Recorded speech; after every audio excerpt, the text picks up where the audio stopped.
What do I think about the iPhone 10? A portion of the screen is missing. What's going on, guys? In this video we're talking about the iPhone 10. I really am going to be talking about the phone because I noticed that there's a lot of reviews about this phone and not everyone's being real about it. Just my personal opinion, by the way. I was talking about this in a previous video. But about the iPhone 10, one of the first things I noticed about the phone is that there's a portion of the screen that's missing. I mean, there's no way to avoid that. You just look at the phone, part of the screen is missing.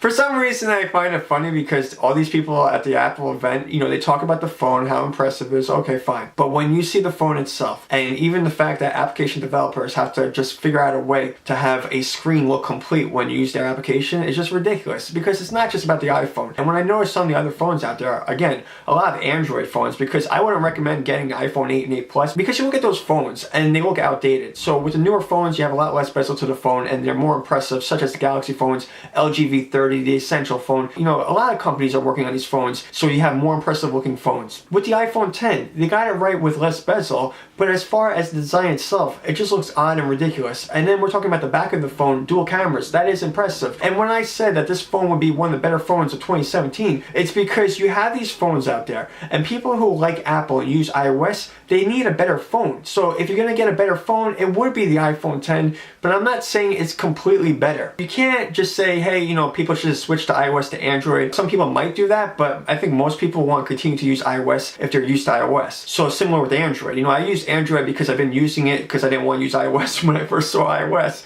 No offense to Apple, but that's really what was going on. I wanted something different than iOS and I got Android. That's from the first phone that was available. But as far as iOS itself, if you like iOS, then the iPhone 10 would be for you. I'm just saying that it's not the perfect phone. You know, again, when people say the perfect phone, there is no perfect phone. But in a situation where Apple manufactures the iPhone 10, it could be a lot better, in my opinion. If you guys complete that screen and you find an alternative to unlocking your phone, rather than just having a sensor on the front of the phone, you have to figure that out. If you could put the sensor in the screen, then that would be the best solution. But if you have to put it on the back of the phone, I thought this is one of those situations where you just include it, maybe say with the Apple logo on the back of the phone. You know, some other people are talking about that as well. I'm not the only one to say that. That probably would have been a more reasonable solution, so you can unlock your phone and then also have a complete screen. Now think about this. People are saying how fantastic it is to unlock your phone and just pick up your phone and do that. Yeah, it's very interesting in that way. Is it perfect? How consistent is unlocking your phone? That's a way to talk about a review about the iPhone 10. You know, these gimmicks are part of the problem. You talk about the emoji. I'm not just saying one person. There's a lot of people talking about the same things that Apple was talking about at the event. And what you guys are essentially is just a commercial or an advertiser for that company. That's what it looks like.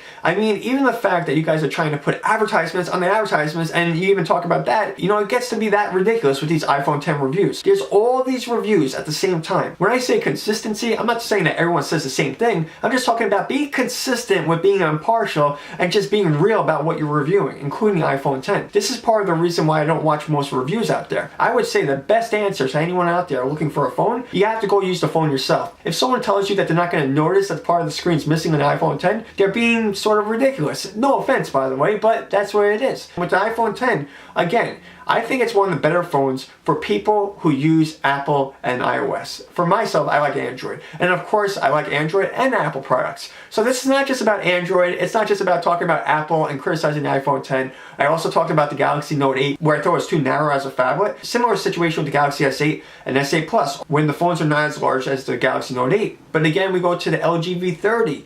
LG V30 to me is probably one of the more impressive phones because it's a phablet, has complete screen. Also, you have an additional sensor on the back of the phone, so you can unlock the phone that way. You know, it's really about what you're looking for. I just think when I see a lot of people talking about the cameras to the phone, whether they could drop the phone, you know, it just gets really repetitive. Even with the iPhone 10 and the fact that it has glass, you can always purchase a case for that phone. So it's not really the one issue that would stop people from purchasing that phone, although you have to be aware of that. And that's the real way to talk about these phones. Not talking about some gimmicks with the phones or the fact that one company manufactures a phone, and yes, it is similar to some of the other phones out there, besides the fact that portion of the iPhone 10 screen is missing, you still have a phone like that. It is similar with less bezel to other phones out there, and it is more impressive than previous versions of the iPhone, in my opinion. The iPhone 8 and 8 Plus were just manufactured so people had an alternative to the iPhone 10. A lot of people out there might not want to purchase an iPhone 10 because they think it looks odd, or they don't want to change phones. But if I had to recommend a phone out there, I would say the LG V30, and then right there is the Galaxy Note 8 or even the Galaxy S8, S8 Plus, although I think those phones are too narrow,